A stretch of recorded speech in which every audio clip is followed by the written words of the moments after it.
Okay, let's go get started with our webinar here then today. Hi, my name is Steve Ballinger with Idealliance, Senior Vice President of E-Commerce and E-Learning. And today we've got a webinar on a part of our BrandQ webinar series, honoring the brand, using servers to maintain brand color and keep your customer. So, that is really good, and we'll be having that starting here right now. So, just a couple things before we get started, and then we'll turn over to Dave, who'll start our presentation, and Mike. Dave Bulebush will introduce himself and start his presentation, and then Mike Strickler will do his presentation, and then we'll do Q&A at the end. A couple things, everyone is in listen-only mode, so just if you have a hard time hearing us, just adjust the volume on your computer speakers. You can also alternatively dial in on the phone number that's in your invite or that's on there as well. You can ask a question at any time by typing into the chat box. We'll take all the questions at the end, but go ahead and type in the question anytime during any presentation. That way we can capture your questions that we'll cover here. Also, let you know that a recording will be sent to all the webinar participants, and you'll be getting that usually 24 to 48 hours. Look for that Monday, maybe late today, but look for that on Monday as far as the presentation, being sent out to everyone.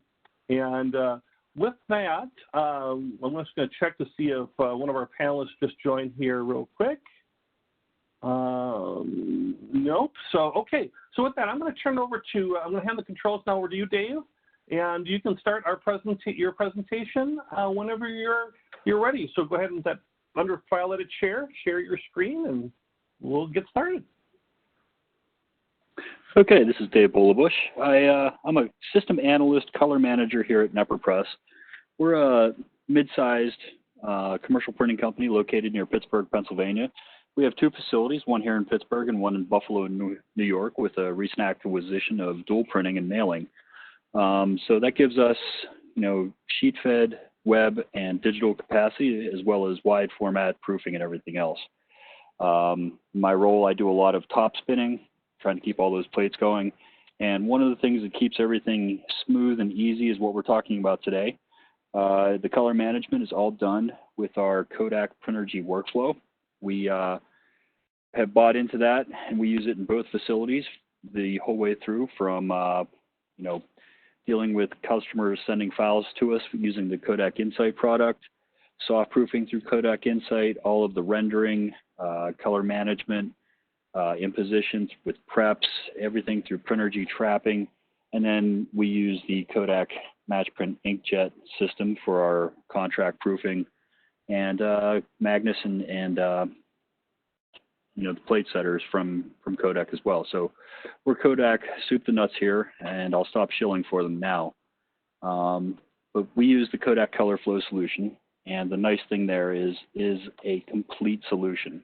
Like I said, we use it the whole way through the shop, and having that single color server gives me one single pane of glass to manage all of our color. I take my input, whether it be a press fingerprint or an industry standard like the Grackle or Fokker standards, and I can implement those into Printergy and have that match everywhere. And it's a really nice system, because here, as you can see in this slide, I can do RGB to CMYK conversions and manage all of my color management that way. I can import ICC profiles into this one solution and be able to manage inkjet proofers, digital presses, everything matches. I could take my sheet, and speaking to like a customer, they shouldn't really care how I get my color right. All they should know is I get my color right.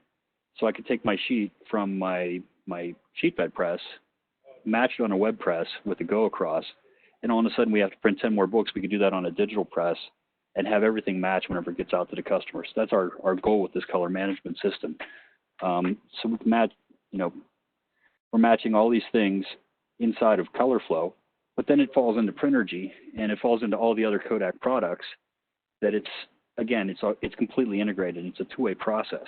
So whenever I fingerprint one of my inkjets, my Colorflow system, my color server, knows what the inkjet's capable of and does the conversion on the fly. So if I've got spot colors or lab colors, especially with like brand colors, that inkjet will go and output with reasonable accuracy with, let's see, what have we got there, 12 different inks or something.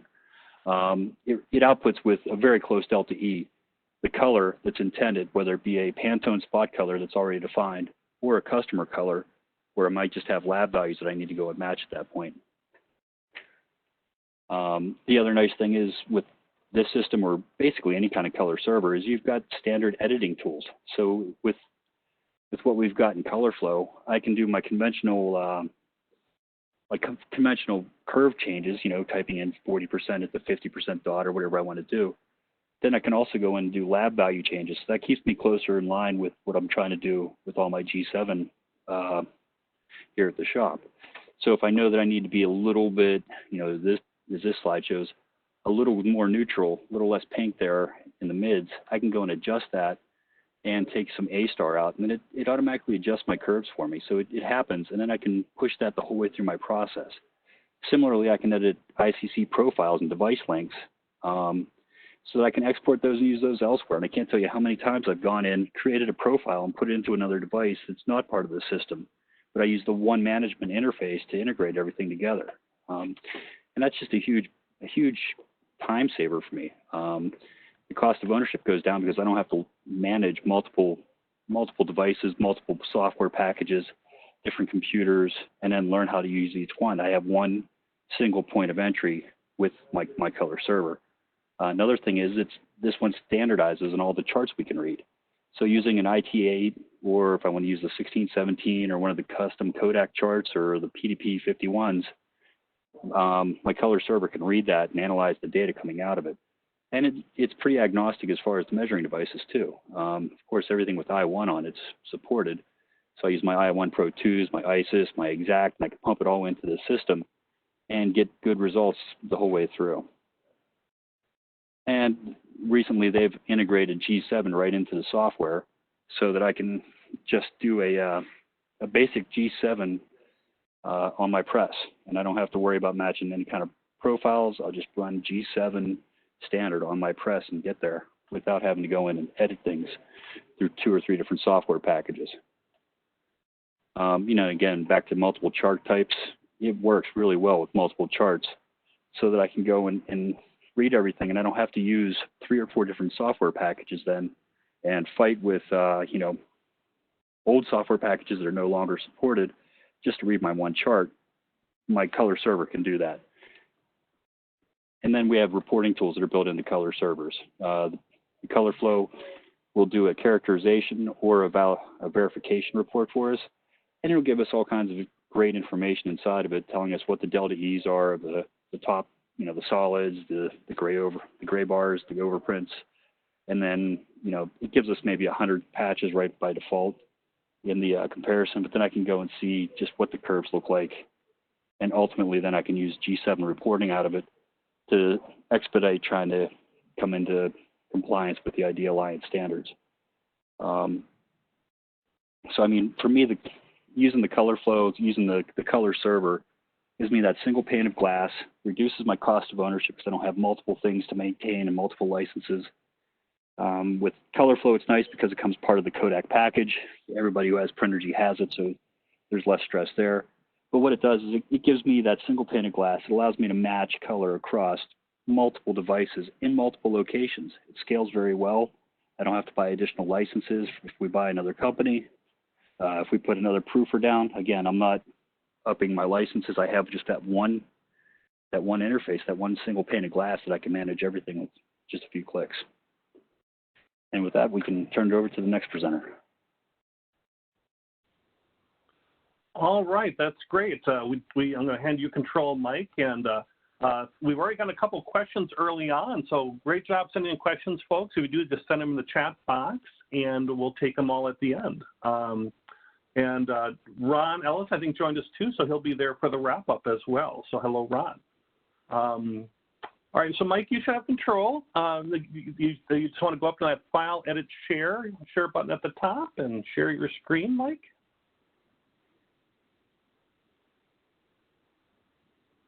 Okay, had to unmute myself. Welcome, everybody. Let me just take care of this. There we go. And let me just go ahead and get this going here.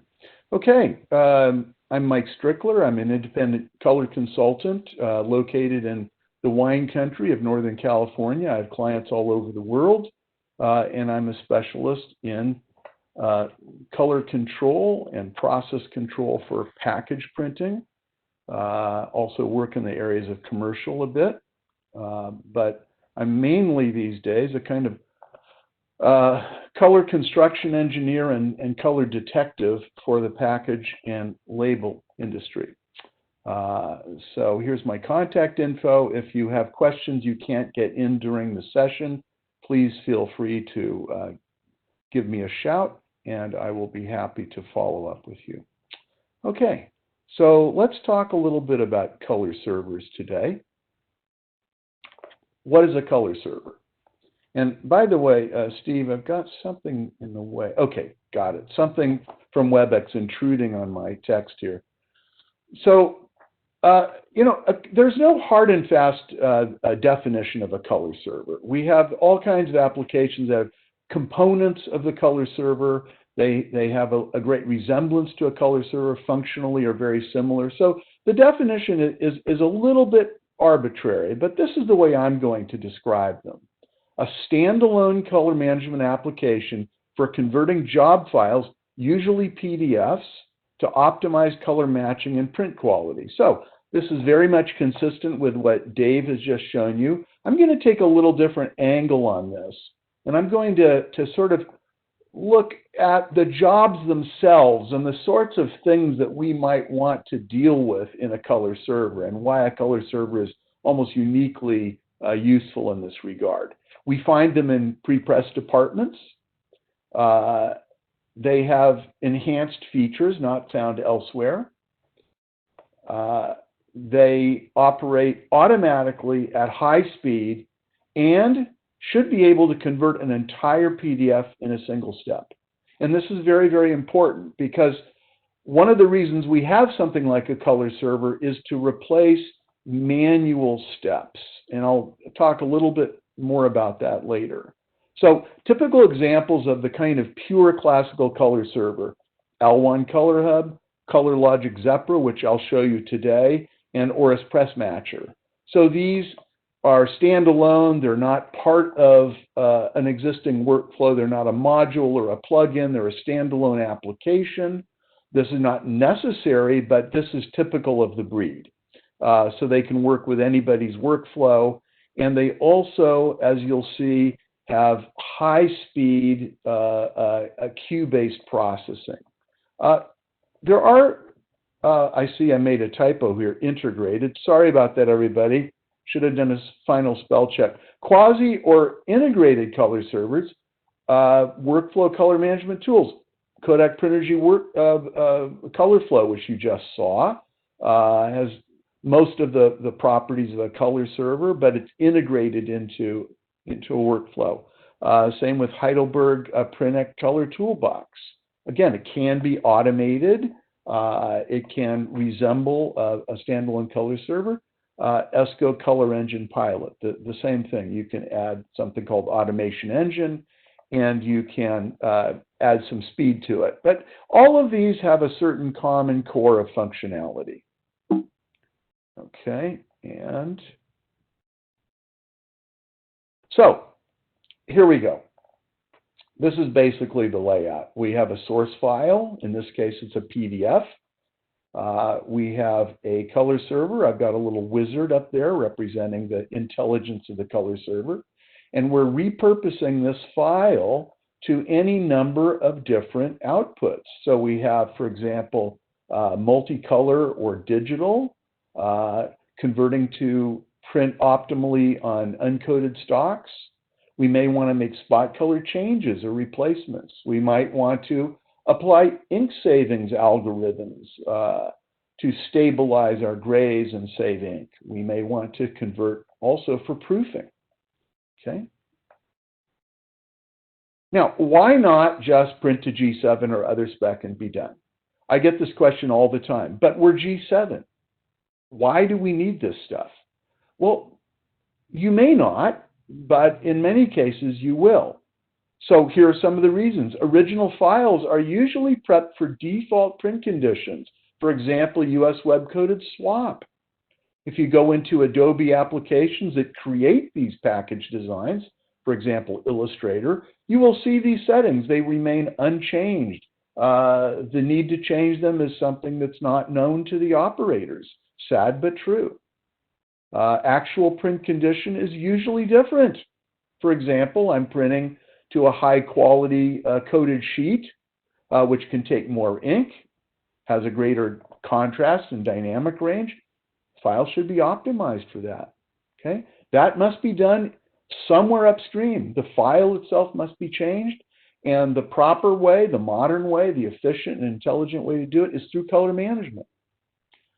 When color differences are what we call 3D, this is sort of G7 speak. Some of you were initiated in this.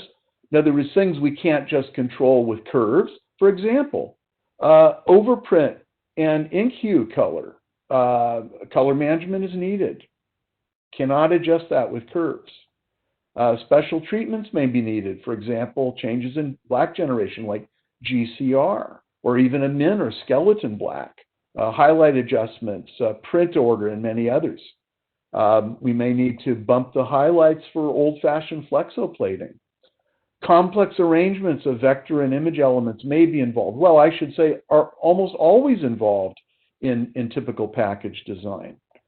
You can't just take that design, convert it to some completely different output without regard to the complexity of this thing. Spot colors may need to be converted. For example, printing on a digital press or a 7-color process or each ECG press. When jobs contain a mix of object types, vector and image, process and spot color. For example, in packages, we always have this. So in package printing in particular, we need a good, robust color management solution. Color servers are a good way to do it. Okay, typical color server operations. And there are others. I'm sure Dave could add some things to the list here himself. Color space transformations, RGB to RGB. You know, upstream, for example, I may have a photograph. It came from a camera. It's digital raw. That's Pro Photo RGB. I need to crunch that down to something a little more manageable, maybe convert that to sRGB or Adobe RGB. That could happen in a color server. RGB to multicolor, very frequent request we get when we sell color servers because somebody is printing with a 7-color indigo or a 6-color offset press, and they need to convert that colorful image to take advantage of the color straight out to multicolor. Multicolor back to RGB to get a soft proof. CMYK to CMYK, adding GCR, lowering the total link limit, all kinds of things, bump curves, many different functions, color space to color space transforms, very common, Grackle to swap, Grackle to uncoded, and so on. Multicolor to CMYK, for example, to go out to a CMYK inkjet proofer multicolor file, very common need. Sometimes done in a color server. Embedding profiles. We often have files where we don't have any profile tags in the many objects in that file, and we have no way of intelligently converting that file downstream. We need to embed those profiles. Total area coverage adjustment. Make sure we don't get too much ink on the plate and on the paper. That can be done in a color server instantaneously. Spot color replacements. Spot color conversions, transparency flattening, and on and on and on. All of these things can be handled centrally in a color server. Okay, now I said we talk a little bit about packages. I have very little time, so this is the supersonic version of the presentation, but so be it. Let's take a look at a typical package. It's a bit complicated, but not that unusual. So here we see spot color in a tint, a reflex blue 50%. Let me put my pointer over here. Reflex blue solid, that's the background. The type is the tint. We have what we call a document output intent, which is sort of color management source space for the entire document and any native Illustrator content, for example. Then we have here a spot color overprint. Very, very tricky to convert this. How is that supposed to look? How can we make a proper proof? How can we convert this to digital print? Normally, we don't have any roadmap for this. Again, a good color server will allow us to enter that kind of information and use it in the conversion. Here's a reflex blue cyan overprint. Here we have a spot color solid. Here we have vector objects in CMYK tagged with one profile, and then we have other tagged images, which also have to be. So all of these things have to be sort of integrated in order to be converted. All these elements have to blend. All of the overlays and blends have to be worked out, and a good PDF engine inside a color server is really designed to do this. It's born to do this kind of work. Okay. The status quo. I mentioned manual work. So this is what normally happens in a prepress operation with a package design. So we have spot color, tints, and overprints. Let's say we're printing this on a different kind of a press, and we're converting these spot colors. It's a digital press or an ECG press. Well, this is a problem. So what we might do is we might go ahead and make a change, go back to the original Illustrator file. We have to have access to that, of course, or we have to have a native PDF editor. Then we can go in and tweak the color, try to make a proof, or maybe even go to press in a trial run, see if it works out. If not, we go back and adjust again. Images, we have to go back into what we call the package, which has been given to us, hopefully, as prepress people, which will have all the images separately, the TIFFs and so on, Photoshop files. We'll go open that image in Photoshop. We'll go ahead and tweak and convert, and then place it back in the document. And then the same with vector objects. Vector objects are not something we can convert or check in Photoshop. We have to tweak them in Illustrator, then put it all together, make a PDF and hope for the best, and then go back and forth and so on.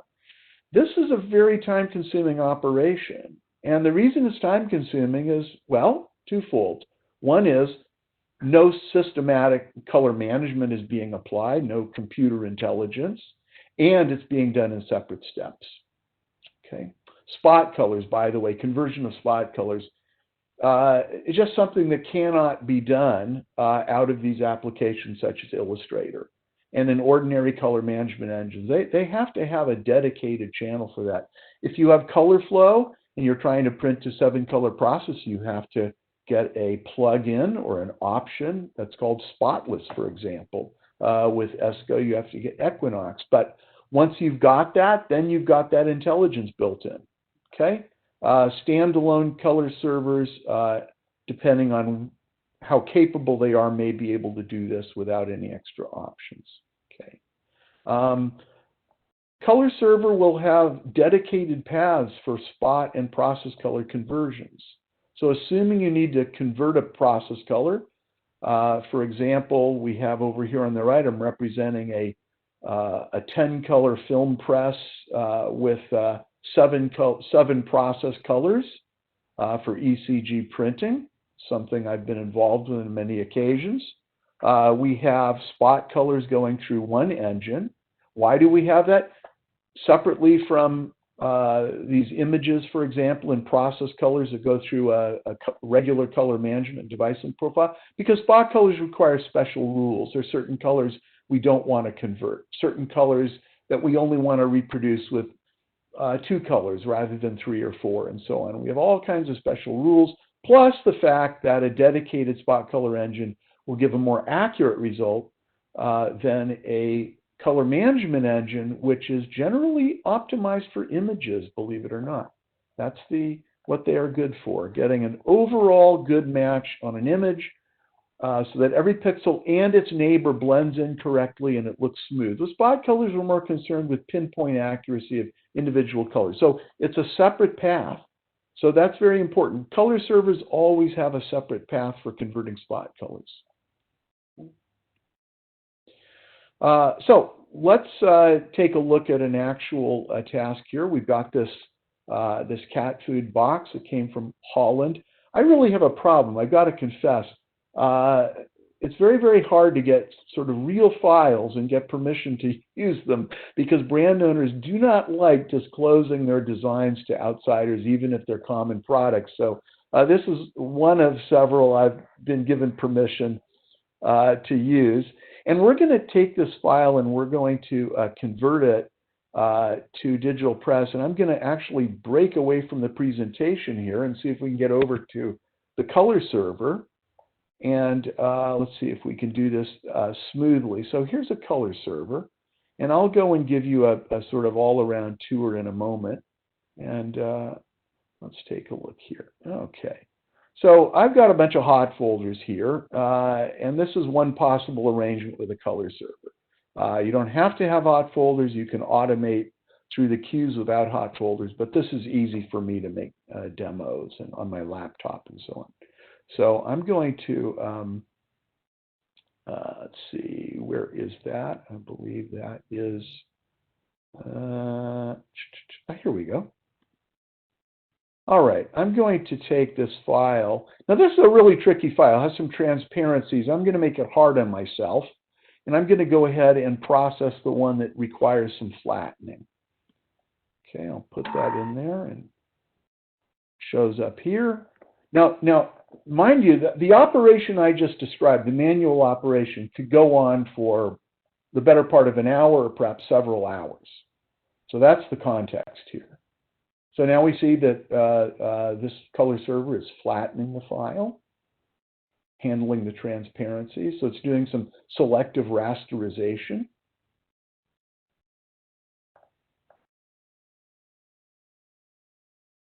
This part takes the longest, by the way. I could have cheated and given you the flattened version, but oh well. All right. Now it's processing the conversions.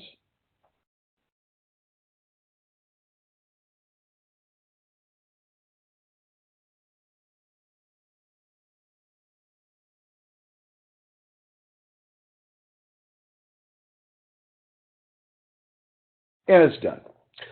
And if we go up here and double click here, we'll get a report. These can also be saved automatically in a catch folder. So this tells us everything we need to know about this job, a complete record of this job. So here's the file name. I don't know where that title came from. All right, it was produced in Art Pro. Some of you know what that is. That's an ESCO editing program. And it had no embedded profiles. This is often a real problem, so we had to assume certain embedded profiles. Okay. PDF version, it was an X4. And here was the output condition for the job. Foger 39 came from Europe, makes sense. That's ISO coded version 2, same thing. Here's the configuration we used and so on. Here's a new output intent. This is like an embedded profile in a PDF. So we've embedded a new output intent. So this file can be further processed downstream. And a smart link or a device link profile, which linked together or converted every single object in that document to its new output intent for digital press. That was created right on the fly. Okay. We did not embed any profiles. This is a transparency, flattening algorithm, the number of, or the number and identity of spot colors. Here's one non-printing color, and it took 49 seconds. That is, with this particular server, sort of the upper limit of time that is needed. Many jobs are processed in 5 or 6 seconds. It depends what you want to do. This was a very, very stiff challenge for any color conversion engine. Very complex document. Pretty much everything but the kitchen sink was in that document. And maybe the kitchen sink. Okay. All right. Let's go ahead and look further at this color server and see what it consists of. So This one is called Zepra. It's from a company called Color Logic. They are one of several, they are one of several companies that develops this kind of software. Some of it is sold as OEM technology to other companies, but it's a good line of product, and they represent, I would say, typical of the sort of first rank, along with someone like Kodak, really first-rate color management technology. The overview screen you've just seen, this is where we can track our jobs. Configurations, this is really sort of where the rubber hits the road. So we have all kinds of options in here for dealing with these documents. So here is the document color space. This is the assumed source space. It assumes that that document was prepared in a Grackle 2013 environment, but of course it wasn't, so we overrode it. We say prefer output intent, so whatever tag was in that document was read and used for conversion. This was a seven color, yes, in this configuration, we're converting to 7 colors. Okay, in the digital print configuration, it was 6. Conversion method, we're making device link profiles on the fly. I can't go into what those are, but they're a special kind of ICC profile which applies special rules for the conversion of color from one color space to another. Target color space, smart link method, and so on. Separate treatment for images and vectors. These are very complicated, but we can separately treat image and vector elements. We can decide to normalize them to one color space or directly convert them to a multicolor or other output space. Spot colors, this is where we handle spot colors, all kinds of special rules. We can put in exceptions, alias them. We can also say, please do not convert this color, pass it through, and so on. This tells us the accuracy, number of channel, balance. We have many options here. Gamut warnings if a color is not convertible. We have other options for things like compression. The usual PDF options are over here. Transparency, flattening, and on and on. Gradations, we can apply gradations here. For example, as you saw in Colorflow, we can apply a gradation to change the TVI of a color. We can bump the TVI at the highlights for flexo, all kinds of things like that. We have special proofing options here if we care to use them, and so on and so on. So these are very feature-rich applications, and they can deal with the vast complexity of packaging documents and do it in an automated way. And again, these servers are designed to convert an entire document all at once, not to separate out images and vector elements and pull them out of the document, convert them and reinsert them and make a new PDF. So this is supposed to be soup to nuts. Queues, this is where we set up our directories for processing. Spot color reporting. Many of these servers have something like this, where we can say, hey, I'd like to see, for this particular job, if I want to print it in, to these 3 different press configurations, how accurately will those spot colors be reproduced, and it will give us comparative reports on this. Whoops, that was a bad example. But in any case, we can go to it. Let's go to Walgreens library. There we go. Okay, so here's a brand color library. Walgreens, a famous brand. And it will give us a report. It will say, for example, that some of these colors down here in the red zone means be careful. We may have to go back to the customer and talk about these colors because we can't reproduce them on our target press correctly.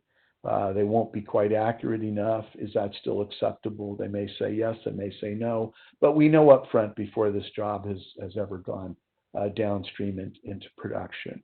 And one of the things we can do here is also we can save out, for example, let's uncheck these and we'll just do that. And then I can save this out as a CGATS or a CXF library, a spot color library. I can save that out and we can use that in process control instruments and software as a new adjusted library. So again, these are our typical color server functions, and this server has them, and other servers do as well.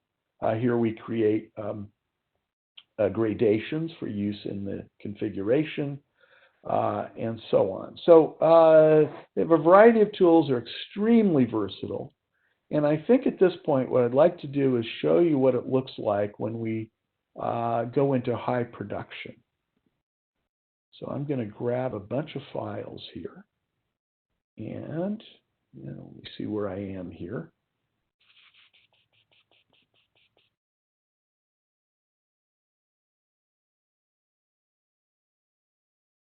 Give me a moment, everybody.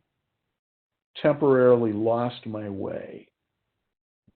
Okay. All right, here we go. Just go in here, kind of isolate this. So I've got a bunch of files. I just put them in a hold folder. They will reappear there, the originals, after I've processed.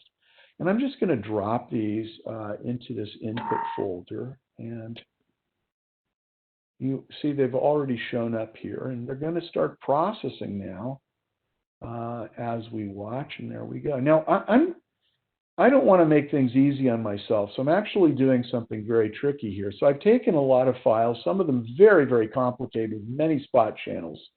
I'm converting these all to a 7-color output space. I'm developing device link profiles on the fly for every one of these conversions. And on top of that, converting the resulting file to a file for hard proofing in a proofer. So I'm doing all of that right now. And as we see, it's not taking very long. And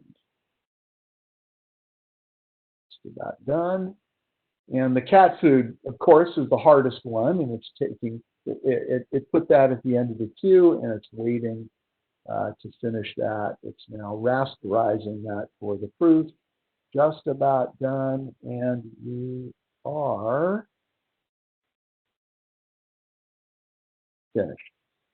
So I've taken a whole bunch of files with all kinds of crazy spot color, transparency, all kinds of difficult elements, converted them to an entirely different color space, worked out all of the complexities within that document for conversion purposes, plus made files that can go directly to any proofer with color management disabled. These were, I believe, optimized for a Canon proofer using EFI Fiery XF, but it makes no difference. And we can go back in and take a look, and you can see, in a moment, and you should see our hard proofs.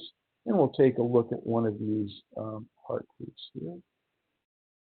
And there it is. So this is a color managed view. This is what the converted file will look like.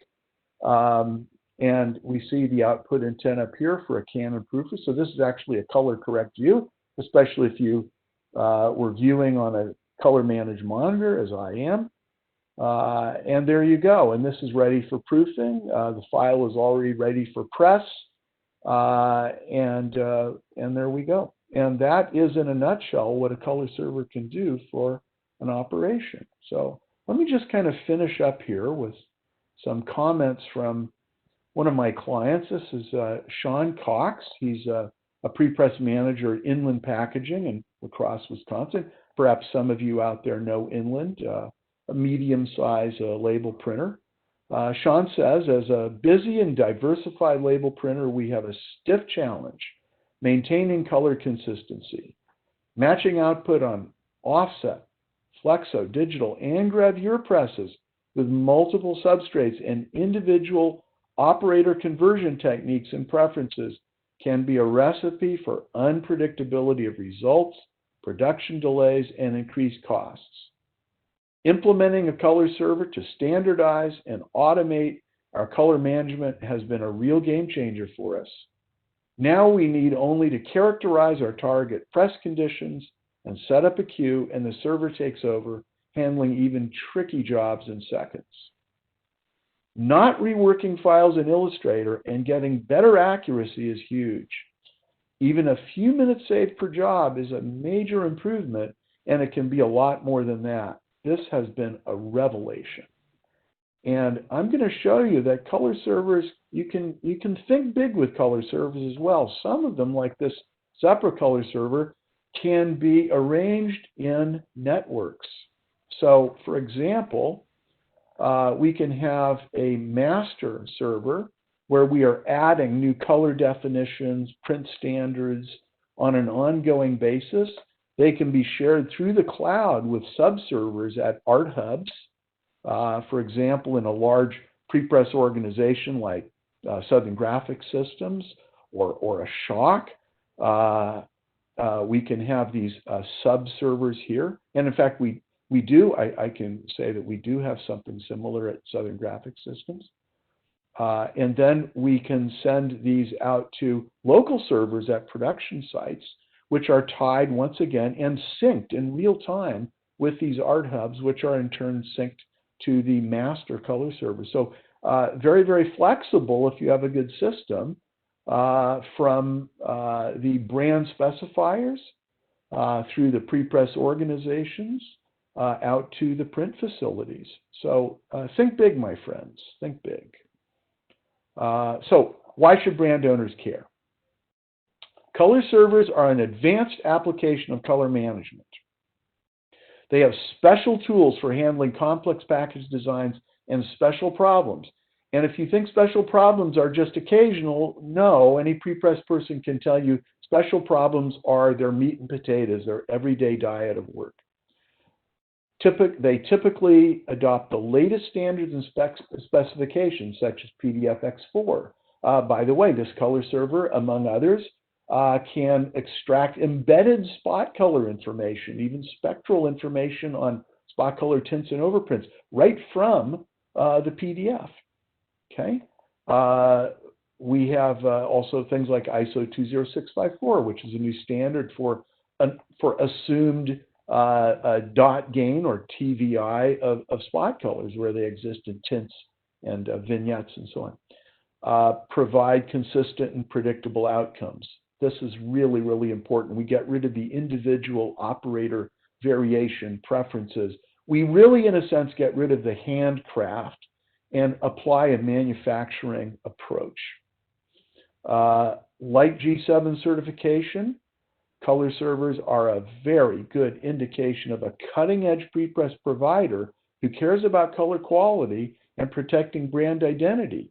So whether that is a prepress department such as Dave's, or a prepress divider such as SGS or a Shock or Phototype, these are people, look to them for advanced color technology, color management technology, the presence of a color server. That will tell you that they know what they're doing, okay? Color management is important, and I just say this as a way of amplifying the importance of color management in a good production workflow. It is critically important for a brand manager to understand the importance of color management, and the color server is the ultimate manifestation of color management technology in the workflow. And with that, I will thank you. Thanks, Mike. That was great. Very good. Yep. So Steve, if you can pass control over. Okay, Ron, control is headed your way. All right. Let me just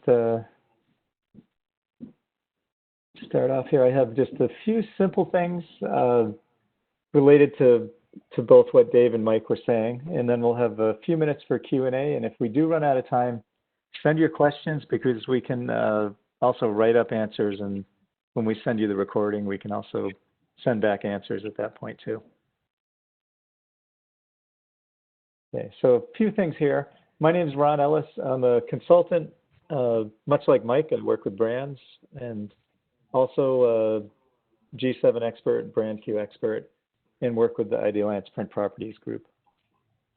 So the couple things I wanted to talk about, and Mike hit a lot of the details and Dave hit a lot of the applications, but why color servers matter, because very often when I talk to a brand or a customer about a color server, they kind of glaze over and it becomes this kind of mysterious thing that they're not really sure what it is or why they would even need it or what it actually does.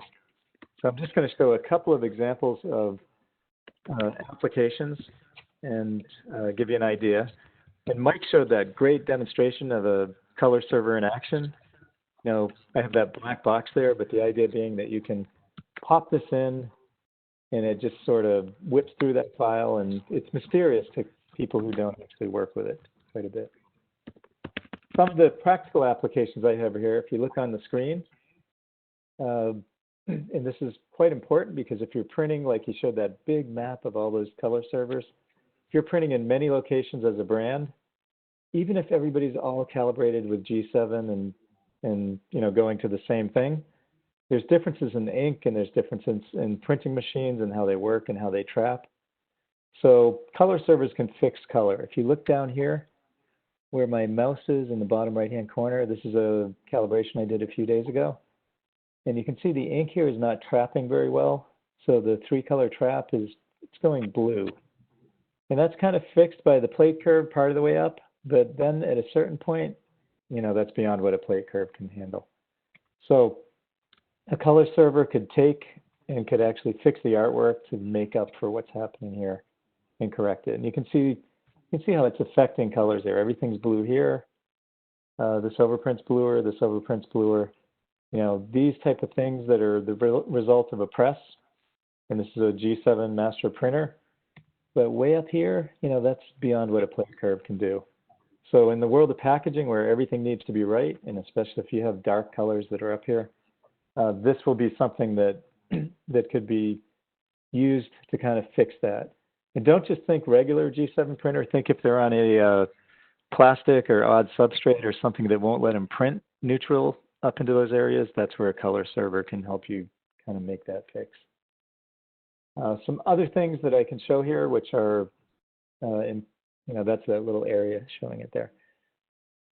A couple of other things, dot gain correction. So this is from All One Color Hub. You can see it can be used to basically adjust curves on files without having to open all the files up in Photoshop. So like imagine you're a brand, you have, you know, 500 pieces of artwork and they all need a correction.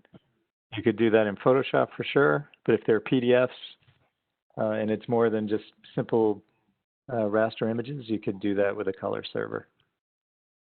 So that's another, it's a bulk correction. This one is special colors. And, you know, there's some colors that don't relate to the G7 gray very well. We talked about that in our last webinar last month.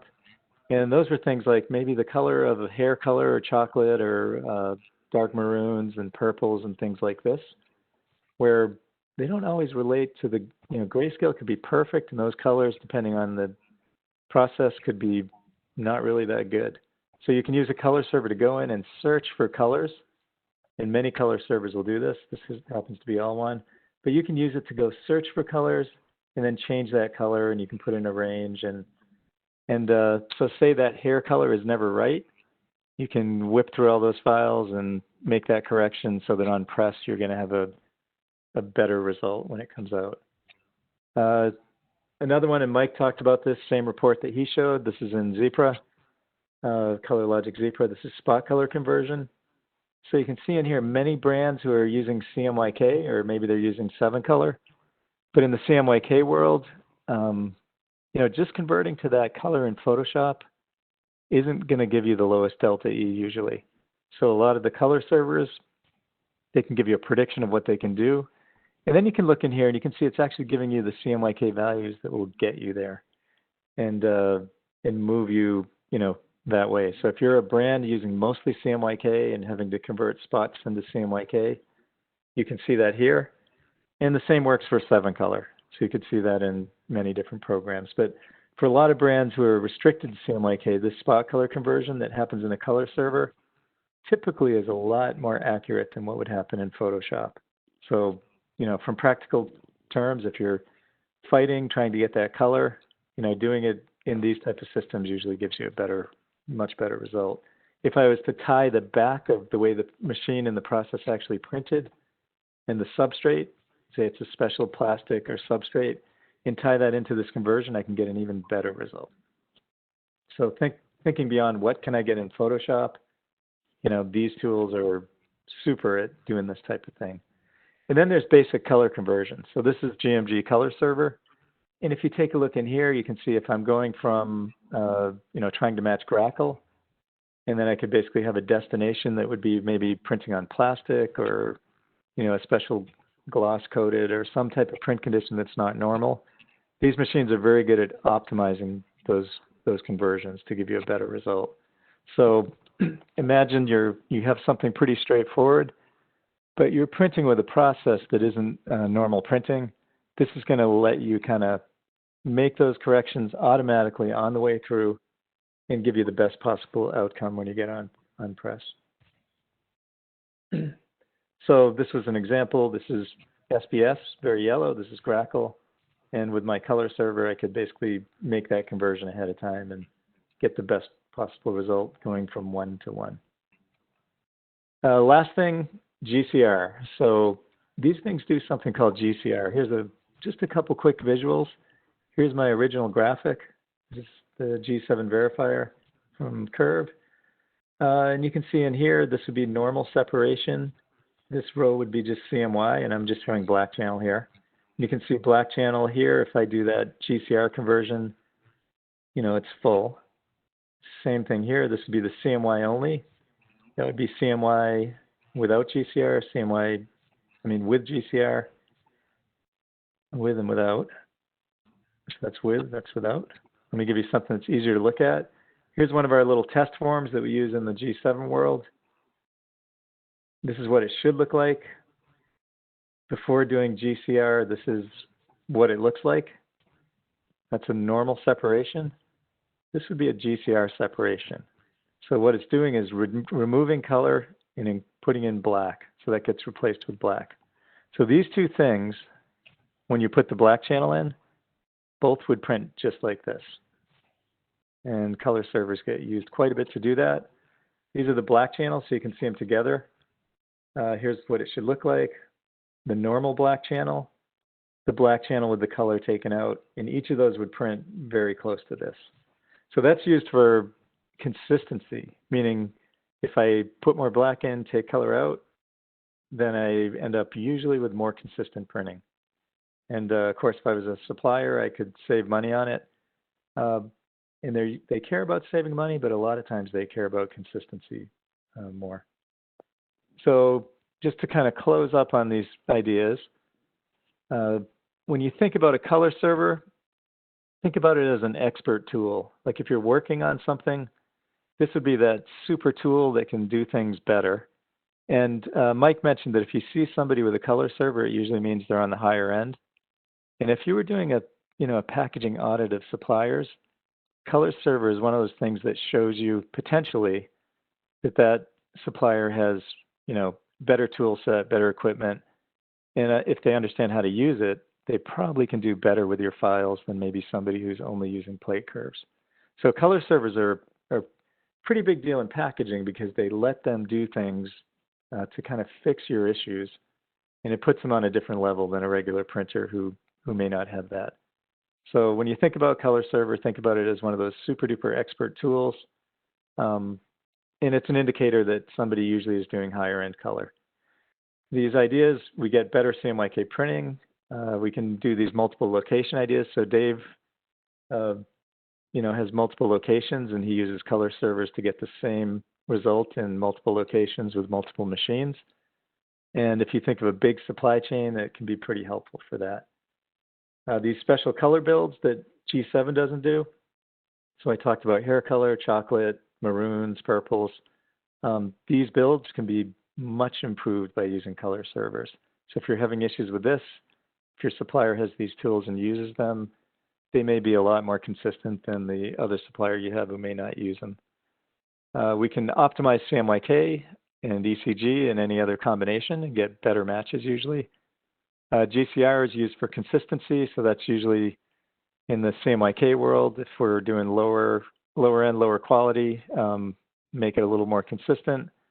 And of course, the ability to switch between printing conditions. So these are kind of the big ideas.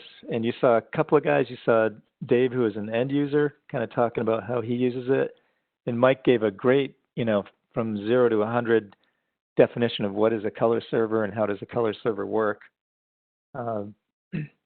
Idealliance companies that are members that make color servers. So these are a list. There's others out there probably, but these are all Idealliance members who have dedicated color servers.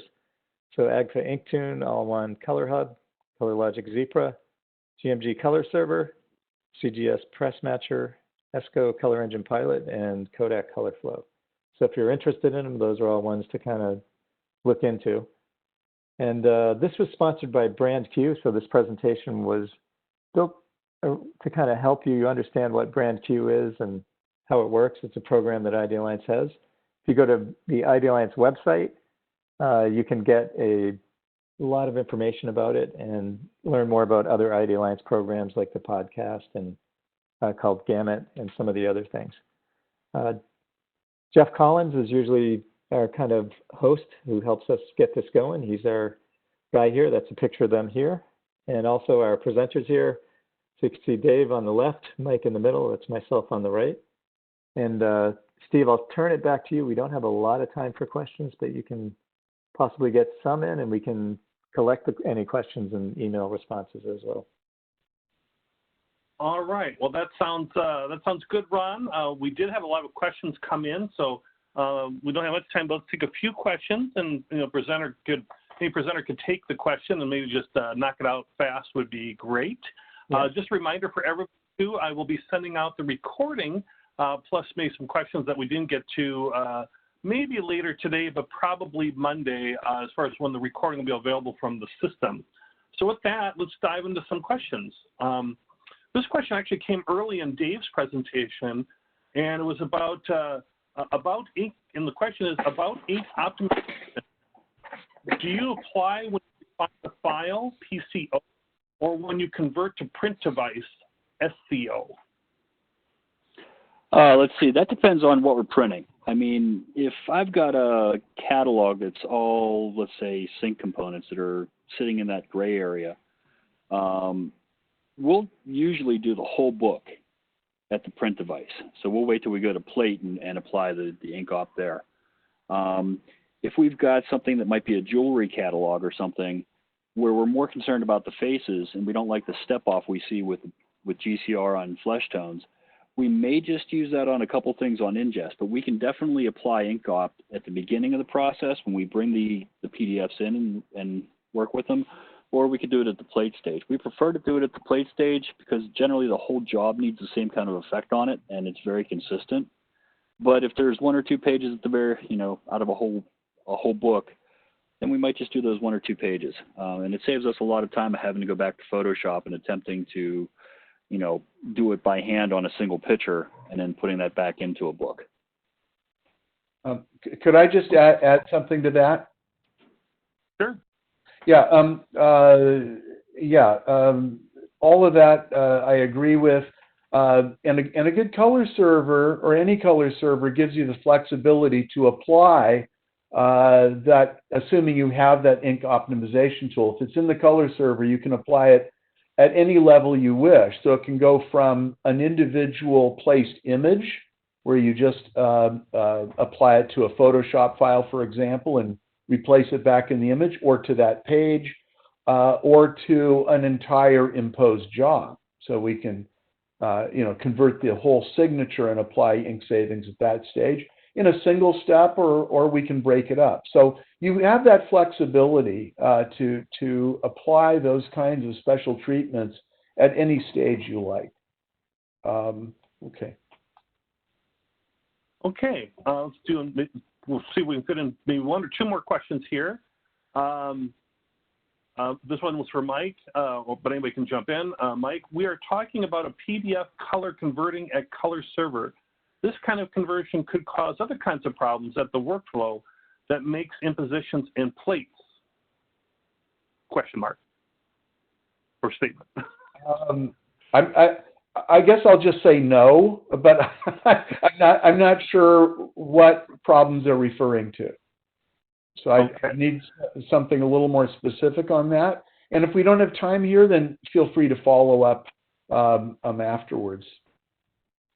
Okay, great. Let's see here. Let's see if we'll do one more.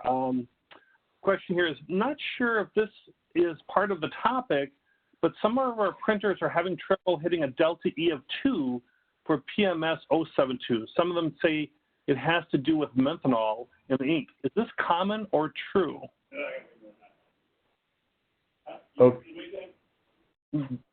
Have trouble hitting a delta E of 2 on a particular PMS color 072, and some of who's answering this?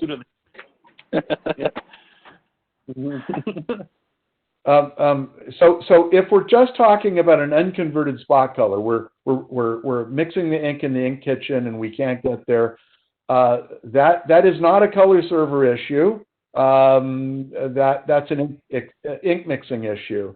If you're trying to reproduce that color with a multicolor build, for example, in ECG printing, that could be a color server issue, and there are things you can do to at least predict that and see it upstream. But I have a feeling that this is really an ink mixing issue, and the fact that, yeah, with a particular a blend of pigments that are needed for a particular kind of printing, for example, if it's UV printing, the normal pigments might burn out, and we may not be able to match it. That's really a problem of the Pantone spec not being quite applicable. So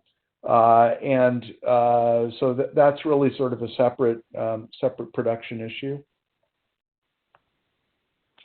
Okay. Well, all right, so that's great. So, and they said that was blue. Okay, good. So let's go ahead and just call it right here. We're a few minutes after our time, but we do have a couple questions. And so presenters, I'll share those questions with you. And if somebody wants to put a comment on those questions when I send out the recording, I'll include those comments on those questions. But otherwise, we're going to go ahead and wrap up here.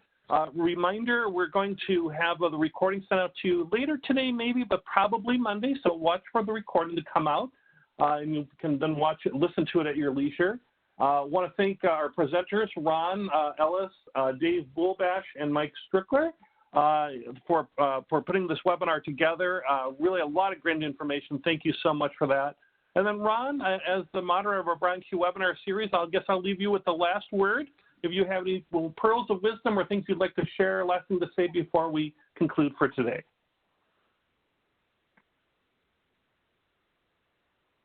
Oh, and Ron dropped off. All right, well, I'd like to say thank you everyone for coming to our webinar. Enjoy and have a great weekend. Thanks again, Mike and Dave, and thanks to all attendees. And with that, that concludes our webinar for today. Bye, everybody.